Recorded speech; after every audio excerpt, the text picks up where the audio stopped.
Hello, good day everyone. আজকে আমি আপনাদেরকে দেখাবো যে ৭.৫% জমির উপর ৪ তলা বিল্ডিং কিভাবে আপনারা করতে পারেন। ১ম এই আমি আপনাদেরকে সাইট লেআউট প্ল্যান দেখাই। আসলে এই জমিটা একটু কোনাকুনি আছে, যেটার দক্ষিণ পাশে রাস্তা রয়েছে। যার কারণে বিল্ডিংটা হয়েছে দক্ষিণমুখী। আপনারা যদি এটার লেআউটটা একটু দেখেন, তাহলে আমরা যদি লেআউটটা একটু দেখি, ১ম এই দেখতে পাচ্ছেন ground floor plan. Ground floor প্ল্যানে যে বাম দিকে রয়েছে সিঁড়ি দিয়ে ঢুকতে, অর্থাৎ বাম দিকে গ্যারেজ অংশ রয়েছে এবং ডান পাশে একটা ইউনিট রয়েছে এবং পিছনের পাশে একটা ইউনিট রয়েছে। টোটাল নিচতলায় ২ টা ইউনিট আর উপরে গিয়ে ৩ টা ইউনিট। ৭.৫% জমিটা আসলে লম্বা এবং সামনের অংশ কোনাকুনি। আর এই বিল্ডিং এর সবচেয়ে মজার বিষয়টা হচ্ছে আ সিঁড়িটা হয়েছে ইউ শেপের সিঁড়ি। যেটা রিল্যাক্সে উঠার জন্য করা হয়েছে। এই বিল্ডিংটি কনস্ট্রাকশন কাজ চলছে। আমি এখন আপনাদেরকে একটু কনস্ট্রাকশন সাইটটা দেখাই।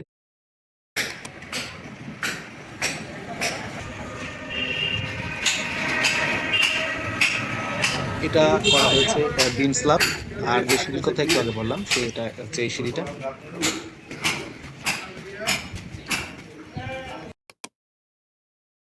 আ আসলে এই বিল্ডিংটি যখন কনস্ট্রাকশন করা হয় তখন সিঁড়ির বিষয়টা নিয়ে আমরা একটু বিষয়টা নিয়ে আলোচনা করি যে সিঁড়িটা বিশেষ করে ইউ শেপের সিঁড়ি সচরাচর সবাই করতে পারে না। সব মিস্ত্রিরাই পারে না।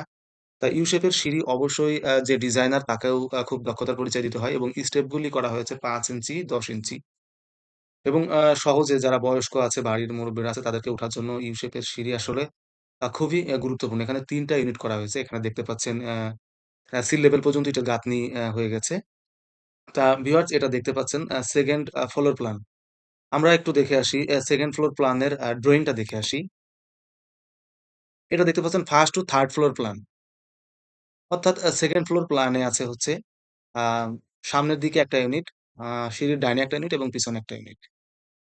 এখানে দেখতে পাচ্ছেন যে লিভিং রুম, কমন বেড, বারান্দা, মাস্টার বেড, প্রেয়ার রুম সবকিছু মিলিয়ে আসলে কম্বিনেশনটা করার চেষ্টা করা হয়েছে।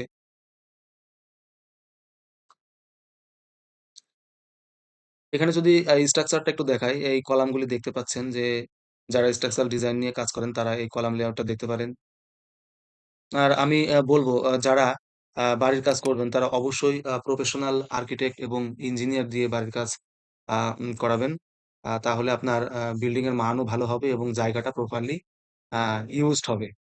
আসলে এখন যারা অনেকে বাড়ির কাজ করেন তারা মনে করেন যে আসলে একটা প্ল্যান হলেই হইছে। অনেকে শুধু পৌরসভা বা সিটি কর্পোরেশনের বিষয়টা আলাদা। বিশেষ করে পৌরসভা এবং উপজেলা পরিষদের যে সমস্ত বিল্ডিং গুলো হয়ে থাকে তারা অনেকে শুধু প্ল্যান অনুমোদনের জন্য প্ল্যান করেন। কিন্তু বাস্তবিক পক্ষে আপনাকে ভালো একটা বাড়ির ডিজাইন পেতে হলে অর্থাৎ আপনার সারা জীবনের সঞ্চয়কে প্রপারলি ইউজ করতে হলে অবশ্যই প্রফেশনাল ইঞ্জিনিয়ারদের ডিজাইন করতে হবে। আপনারা অবশ্যই একটা বাড়ির প্ল্যান করতে গেলে একজন আর্কিটেক্ট এবং ইঞ্জিনিয়ারের পরামর্শে বাড়ি করবেন। তাহলে দেখবেন আপনার বাড়ির ভিউটাও সুন্দর হবে এবং আপনার বসবাসের উপযোগী হবে। ভিউয়ার্স আমার এই ভিডিওটি যদি বিন্দুমাত্র ভালো লেগে থাকে অবশ্যই লাইক করবেন, কমেন্টস করবেন, শেয়ার করবেন। ভিডিওটি দেখার আর জন্য আপনাদেরকে ধন্যবাদ। আর পরবর্তী ভিডিওর দেখার আমন্ত্রণ জানিয়ে আজকের ভিডিও এখানেই শেষ করছি।